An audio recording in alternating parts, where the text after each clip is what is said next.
Everyone, कैसे हैं आप सभी लोग? आई होप कि आप सभी लोग बहुत अच्छे होंगे, शानदार और ज़बरदस्त होंगे। देखिए, डेली की तरह एक बार आज मैं फिर से हाज़िर हूँ आप सभी लोगों के लिए साइंस की बेहतरीन और शानदार क्लास लेकर। देखिए, जितने बच्चे NTPC, group D, RPF, ALP या टेक्नीशियन देने वाले हैं, मैं प्रीवियस ईयर क्वेश्चन आपको यहाँ पे कवर करा रहा हूँ और इससे बाहर क्वेश्चन नहीं जाने वाला है। जो बच्चे नए हैं, चैनल से ज़रूर जुड़िए, आप लोगों को काफ़ी यहाँ से फ़ायदा होगा। तो चलिए शुरू करते हैं। आज के सफ़र का सबसे पहला क्वेश्चन आपकी स्क्रीन पर आ चुका है। सबसे पहले आप लोग जहाँ बैठे हैं मेरे साथ चीज़ों को पढ़ते चलिए। 25 में कितने क्वेश्चन सही कर पाए ये भी आप लोग कमेंट बॉक्स में कमेंट करके ज़रूर बताइएगा। पहला क्वेश्चन कह रहा है अघात वर्धनीय शब्द के गुण को दर्शाता है। कौन-सा दर्शाता है ये आपको बताना है। अधातु, धातु, गैस या अधातु के यौगिक। देखिए, अघात वर्धनीय शब्द के गुण को कौन-सा दर्शाता है, ये आपको बताना है। तो ये कौन दर्शाता है भैया? धातु दर्शाता है। ऑप्शन नंबर बी क्या हो जाएगा? इस क्वेश्चन का करेक्ट आंसर होगा। क्लियर है? तो चलिए आगे बढ़ेंगे अगले क्वेश्चन की तरफ। अगला क्वेश्चन आपसे क्या कह रहा है? क्वेश्चन नंबर सेकंड आपसे कह रहा है बहुप्रयोग प्लास्टिक की जल की बोतलों की बनी होती है, यानी बहुप्रयोग जो प्लास्टिक की जल की बोतल होती है वो किसकी बनी होती है ये बताना है। बेकेलाइट की, पॉलीस्टीरीन की, पॉलीएथिलीन की या सिलिकॉन की। तो किसकी बनी होती है ये आपको बताना है। तो किसकी बनी होती है भैया? पॉलीएथिलीन की बनी होती है। ध्यान देना ऑप्शन नंबर सी क्या होगा इस क्वेश्चन का करेक्ट आंसर होगा। यानी प्लास्टिक की जो जल की बोतल है वो किसकी बनती है? पॉलीएथिलीन की। आगे बढ़ेंगे अगले क्वेश्चन की तरफ। क्वेश्चन नंबर थर्ड आपसे कह रहा है जल का घनत्व कितना होता है? 500 किलोग्राम प्रति मीटर क्यूब, 1000 किलोग्राम प्रति मीटर क्यूब, 1500 किलोग्राम प्रति मीटर क्यूब, 2000 किलोग्राम प्रति मीटर क्यूब। देखिए, जो जल का घनत्व होता है वो कितना होता है भैया? सेकंड ऑप्शन 1000 किलोग्राम प्रति मीटर क्यूब इस क्वेश्चन का करेक्ट आंसर होगा। क्लियर है? आगे बढ़ेंगे अगले क्वेश्चन की तरफ। क्वेश्चन नंबर 4 आपसे कह रहा है। क्वेश्चन नंबर 4 कह रहा है ट्रायड्स शब्द का प्रयोग किसने किया था? जोहान वोल्फगैंग डाबे राइनर ने किया था, हेनरी मोसले ने किया था, मेंडलीव ने किया था या जॉन न्यूलैंड्स ने किया था। तो देखिए, ट्रायड शब्द का प्रयोग किसने किया था? जोहान वोल्फगैंग डाबे राइनर ने किया था। ऑप्शन नंबर फर्स्ट क्या होगा इस क्वेश्चन का करेक्ट आंसर होगा। क्लियर है? चलिए आगे बढ़ेंगे अगले क्वेश्चन की तरफ। क्वेश्चन नंबर 5 आपसे कह रहा है समूह के निम्नलिखित तत्वों को उनके परमाणु त्रिज्या के घटते क्रम में व्यवस्थित करें। परमाणु संख्याएं निम्न कोष्ठकों में दी गई है। तो देखिए, आपको बताना है कि जो जितने भी समूह में तत्व एलिमेंट दिख रहे हैं, इनके परमाणु त्रिज्या के घटते क्रम में आपको व्यवस्थित करना है। परमाणु संख्याएं आपको यहाँ पे दिया गया है। तो कौन सा सही होगा ये आप लोग अपने मन में सोचिएगा। तो कौन सा सही हो जाएगा? ऑप्शन नंबर सी, यानी CS is greater than RB is greater than K is greater than Na is greater than Li। Clear है? यानी सीजियम, रुबिडियम, पोटेशियम, सोडियम और लिथियम। क्लियर है? आगे बढ़ेंगे अगले क्वेश्चन की तरफ। क्वेश्चन नंबर 6 कह रहा है 1 बिलियन में पानी की 320 ग्राम मात्रा में सामान्य नमक की मात्रा 41 ग्राम है। बिलियन के द्रव्यमान प्रतिशत के द्वारा कह रहा है द्रव्यमान के संदर्भ में इसकी सांद्रता की गणना करना है। तो कैसे निकालेंगे? तो देखिए, जो सामान्य नमक की मात्रा है वो कितना है? 41 ग्राम है। इसी का चाहिए। टोटल मात्रा कितना हो जाएगा? 320 और 41 को जोड़ देंगे। तो देखिए, 320 और 41 को जोड़ दोगे तो आप सभी लोगों का कितना हो जाएगा? यहाँ से 361 टोटल जो है क्या हो जाएगी? यहाँ पे सांद्रता हो जाएगी। इंटू 100 कर दो, इसी को परसेंटेज में कन्वर्ट कर दो। अब देखिए, 4100 को 361 से भाग कर दोगे तो अब देखिए ऑप्शन बहुत करीब है। इसको भाग करोगे तो आपका 11.36% आएगा। इस बात का ध्यान देना, आप लोग कैलकुलेट कर लीजिएगा। यानी ऑप्शन नंबर 4 क्या होगा इस क्वेश्चन का करेक्ट आंसर होगा। क्लियर है? आगे बढ़ेंगे अगले क्वेश्चन की तरफ। क्वेश्चन नंबर 7 आपसे कह रहा है सूर्य के प्रकाश की उपस्थिति में कह रहा है किसको अधिक तीव्र अक्रिया में हाइड्रोकार्बन में मिलाया जाता है?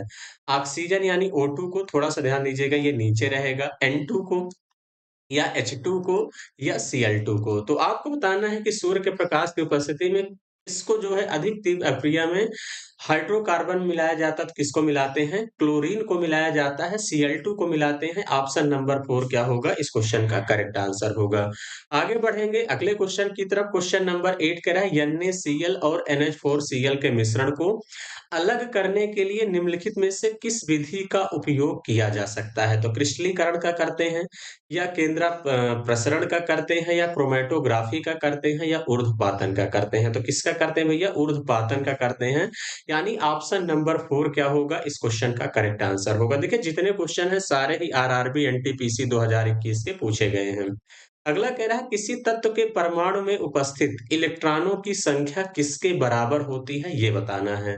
परमाणु क्रमांक के, इलेक्ट्रॉन बंधुता के, परमाणु भार के, समतुल्य भार के। तो देखिए किसी तत्व में परमाणु में उपस्थित जो इलेक्ट्रॉनों की संख्या होती है, देखिए जो इलेक्ट्रॉनों की संख्या होती है ये किसके बराबर होती है? ध्यान देना, परमाणु क्रमांक के बराबर होती है।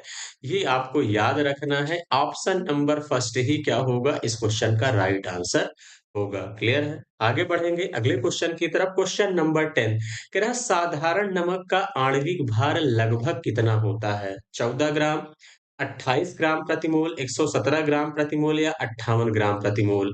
तो देखिए अगर हम NaCl साधारण नमक की बात करते हैं तो आप थोड़ा-सा मैं आपको हिंट कर रहा हूँ कि आप पेपर में आएगा तो निकाल लोगे क्योंकि ऑप्शन दूर-दूर है। देखिए सोडियम का जो परमाणु क्रमांक होता है 11, तो इसका डबल ही आणविक भार होता है यानी कितना हो जाएगा 22। अब क्लोरीन का परमाणु क्रमांक होता है 17, तो इसका हम मान लेते हैं कितना हो जाएगा 34। अगर मैं 22 और 34 को जोड़ देता हूँ कितना हो जाएगा 56। यानी इसके करीब कौन सा ऑप्शन है? ऑप्शन नंबर 4 58 ग्राम प्रति मोल। एक मैं मोटा-मोटा आपको हिसाब दे रहा हूँ, इस बात का ध्यान देना। यानी इस तरीके से आप लोग निकाल सकते हैं। अब देखिए ये 22 दशमलव समथिंग होता है, ये 34 दशमलव समथिंग होता है। क्लियर है? जो भी है तो इसका मतलब 58 ग्राम प्रति मोल इस क्वेश्चन का करेक्ट आंसर होगा। क्लियर है? अगला क्वेश्चन आपसे कह रहा है अमोनिया में नाइट्रोजन और हाइड्रोजन द्रव्यमान के अनुपात में मौजूद होते हैं। तो देखिए आप लोगों को बताना है कि कितना मौजूद होता है। अभी देखिए मैंने आपको मोटा-मोटा हिसाब दिया तो नाइट्रोजन का कितना होता है 7 यानी कितना हो जाएगा 14। 14 रेशियो कितना हो जाएगा 3 इस क्वेश्चन का क्या हो जाएगा करेक्ट आंसर होगा। क्लियर है? तो इस तरीके से थोड़ा-सा सेंस लगाएँगे तो आ जाएगा। आगे बढ़ेंगे अगला क्वेश्चन कह रहा है क्वेश्चन नंबर 12 किसको विद्युत ऋणात्मक तत्व के रूप में जाना जाता है? क्योंकि वे इलेक्ट्रॉनों के लाभ से ऋणावेशित आयन बनाते हैं। अधातु बनाते हैं, मिश्रण बनाता है, मिश्र धातु बनाता है या अवयौगिक बनाता है। तो कौन बनाता है भैया? अधातुएं बनाती हैं। ऑप्शन नंबर फर्स्ट क्या होगा?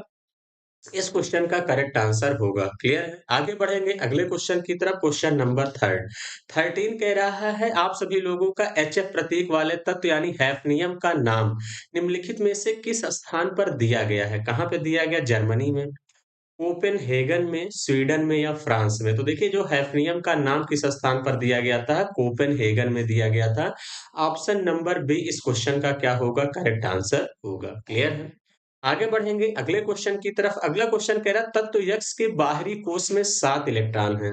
आधुनिक आवर्त सारणी के उस समूह का चयन कीजिए जिससे यह संबंधित है। तो जिससे ये संबंधित है आपको बताना तो किससे संबंधित है? 17वें समूह से संबंधित है। ध्यान देना ऑप्शन नंबर थर्ड क्या होगा इस क्वेश्चन का करेक्ट आंसर होगा। आगे बढ़ेंगे अगला क्वेश्चन आपसे कह रहा है आधुनिक आवर्त सारणी में परमाणु आकार समूह में नीचे की ओर बढ़ता है क्योंकि नाभिकीय आवेश बढ़ता है, इलेक्ट्रॉन त्यागने की प्रवृत्ति कम होती है या कोष की संख्या बढ़ जाती है या संयोजकता बढ़ जाती है। देखिए जब आधुनिक आवर्त सारणी में परमाणु आकार समूह में नीचे की ओर बढ़ता है तो भैया कोष की संख्या बढ़ जाती है। यानी ऑप्शन नंबर थर्ड क्या होगा इस क्वेश्चन का करेक्ट आंसर होगा। क्लियर है? आगे बढ़ेंगे अगला आपसे कह रहा है निम्नलिखित में से कौन सी गैस अक्रिय गैस नहीं है? Helium, neon, radon, hydrogen. तो देखिए निम्नलिखित में से कौन सी गैस अक्रिय गैस नहीं है? ये आप लोगों को बताना है तो कौन सा नहीं है भैया? हाइड्रोजन नहीं है। ऑप्शन नंबर डी इस क्वेश्चन का क्या होगा? करेक्ट आंसर होगा। क्लियर है? आगे बढ़ेंगे अगले क्वेश्चन की तरफ। क्वेश्चन नंबर 17 कह रहा आधुनिक आवर्त सारणी के किस समूह में केवल एक अधातु तत्व है? 16, 14, 15, 17। तो देखिए आधुनिक आवर्त सारणी के किस समूह में केवल एक अधातु तत्व है तो किसमें है भैया? आप सभी लोगों के 14 नंबर यानी ऑप्शन नंबर सेकंड क्या होगा इस क्वेश्चन का करेक्ट आंसर होगा। क्लियर है? आगे बढ़ेंगे अगले क्वेश्चन की तरफ। क्वेश्चन नंबर 18 आपसे कह रहा है कौन सा तत्व सिलिकॉन के समान संयोजकता प्रदर्शित करता है? सोडियम और हाइड्रोजन, मैग्नीशियम और पोटेशियम, कार्बन और जर्मेनियम, क्लोरीन और ब्रोमीन। तो कौन सा समान संयोजकता प्रदर्शित करता है भैया? ऑप्शन नंबर थर्ड यानी आप सभी लोगों का कार्बन और जर्मेनियम करता है। यही इस क्वेश्चन का करेक्ट आंसर होगा। क्लियर है? आगे बढ़ेंगे अगले क्वेश्चन की तरफ। क्वेश्चन नंबर 19 कह रहा है आवर्त सारणी के न्यूनतम अपक्रियाशील तत्व कौन से हैं? संक्रमण धातु हैं, क्षारीय मृदा धातु है, उत्कृष्ट गैस है, क्षारीय धातु है। देखिए आवर्त सारणी के न्यूनतम अपक्रियाशील तत्व कौन से हैं भैया? आप लोगों की उत्कृष्ट गैस है, यानी ऑप्शन नंबर सी क्या होगा इस क्वेश्चन का करेक्ट आंसर होगा। क्लियर है? देखिए चीजों को आपको रटना है, अगर आप रटते चलेंगे चीजें आपकी तैयार होती जाएगी, बस 2-3 बार चीजों को आपको पढ़ना है। अगला क्वेश्चन कह रहा है उस रसायनज्ञ का नाम बताइए जिसने साबित किया कि किसी तत्व का परमाणु क्रमांक उसके परमाणु द्रव्यमान से अधिक मौलिक गुण है, जिसके कारण मेंडलीव की आवर्त नियम तालिका में संशोधन हुआ है। John Newlands, Johann Dobereiner, Dmitri Ivanovich Mendeleev या हेनरी मोसले। तो आपसे कह रहे हैं कि उस रसायनज्ञ का नाम बताना है जिसने साबित किया कि किसी तत्व का परमाणु क्रमांक उसके परमाणु द्रव्यमान से अधिक मौलिक गुण है, जिसके कारण मेंडलीव के आवर्त नियम तालिका में संशोधन हुआ। तो किसने दिया था भैया? हेनरी मोसले ने। ऑप्शन नंबर 4 इस क्वेश्चन का करेक्ट आंसर होगा। आगे बढ़ेंगे अगले क्वेश्चन की तरफ। अगला क्वेश्चन कह रहा है दी गई अपक्रिया का एक उदाहरण है। ये जो अपक्रिया दी गई है ये किसका उदाहरण है ये बताना है। विस्थापन अपक्रिया है, या ऑक्सीकरण अपक्रिया है, या विस्थापन अपक्रिया है, या अपचयन अपक्रिया है। तो देखिए ये कौन सी अपक्रिया है? देखिए यहाँ पे 2Al2O3 यानी ये कौन सी एक अपक्रिया है? ये विस्थापन अपक्रिया है। ध्यान देना ऑप्शन नंबर थर्ड क्या होगा इस क्वेश्चन का करेक्ट आंसर होगा। क्लियर है? आगे बढ़ेंगे अगले क्वेश्चन की तरफ। अगला क्वेश्चन कह रहा है किसी पदार्थ को रेडॉक्स अपक्रिया में कम किया जाना कहा जाता है यदि हाइड्रोजन और ऑक्सीजन दोनों प्राप्त करता है, हाइड्रोजन और ऑक्सीजन दोनों खो देता है, हाइड्रोजन प्राप्त करता है या ऑक्सीजन खो देता है, या ऑक्सीजन प्राप्त करता है या हाइड्रोजन खो देता है। देखिए किसी पदार्थ को रेडॉक्स अपक्रिया में कम किया जाना क्या कहा जाता है? यानी वो हाइड्रोजन प्राप्त करता है और या ऑक्सीजन को खो देता है। ऑप्शन नंबर थर्ड इस क्वेश्चन का करेक्ट आंसर होगा। आगे बढ़ेंगे क्वेश्चन नंबर 23 कह रहा है जब जस्ता जिंक के दाने सल्फ्यूरिक अम्ल के साथ अपक्रिया करते हैं तो एक रंगहीन गैस उत्पन्न होती है जो किसके साथ जलती है? पाप ध्वनि के साथ, पीली ज्वाला के साथ, हरी ज्वाला के साथ, या लाल ज्वाला के साथ। तो किसके साथ जलती है भैया? पाप ध्वनि के साथ जलती है। ऑप्शन नंबर फर्स्ट क्या होगा इस क्वेश्चन का करेक्ट आंसर होगा। आगे बढ़ेंगे अगला कह रहा है CuCl2 विलयन का रंग कैसा होता है? यानी लाल हरा होता है, नीला लाल होता है, नीला हरा होता है, पीला हरा होता है। तो CuCl2 के विलयन का रंग कैसा होता है भैया? नीला हरा होता है। ऑप्शन नंबर थर्ड क्या होगा इस क्वेश्चन का करेक्ट आंसर होगा। आज के सफर का आखिरी क्वेश्चन इंपॉर्टेंट है, ध्यान देना, रटे रहिएगा। आभूषण का धूमिल होना किसका उदाहरण है? ऑक्सीकरण अपक्रिया का, उदासीनीकरण अपक्रिया का, ऊष्माक्षेपी अपक्रिया का, या प्रकाश अपघटनी अपक्रिया का। तो भैया किसका उदाहरण है ये? ऑक्सीकरण अपक्रिया का है। ऑप्शन नंबर फर्स्ट इस क्वेश्चन का राइट आंसर होगा। क्लियर है? तो चलिए 25 में कितने क्वेश्चन आप लोग सही किए पूरी ईमानदारी से कमेंट करके बताइएगा। और बाकी देखिए मैं मैथ्स की क्लास आप लोगों के लिए अब टॉपिक वाइज डालना स्टार्ट कर दिया हूँ, जरूर देखिएगा। मैं रेशनल नंबर और इरेशनल नंबर डाल चुका हूँ। रेशनल एंड इरेशनल नंबर पढ़ा चुका हूँ। आज आप लोगों को मैं फैक्टर एंड मल्टीपल्स उसके पढ़ाने वाला हूँ, इस बात का ध्यान देना। क्लियर है? तो बाकी आप लोग चैनल से जरूर जुड़िए। बाकी मैं 60 वीडियो में एक एक वीडियो डेली डालता हूँ, वहां से भी आपको बहुत कुछ सीखने को मिलेगा। चलिए आज के लिए इतना ही रखेंगे। Thank you, all the best.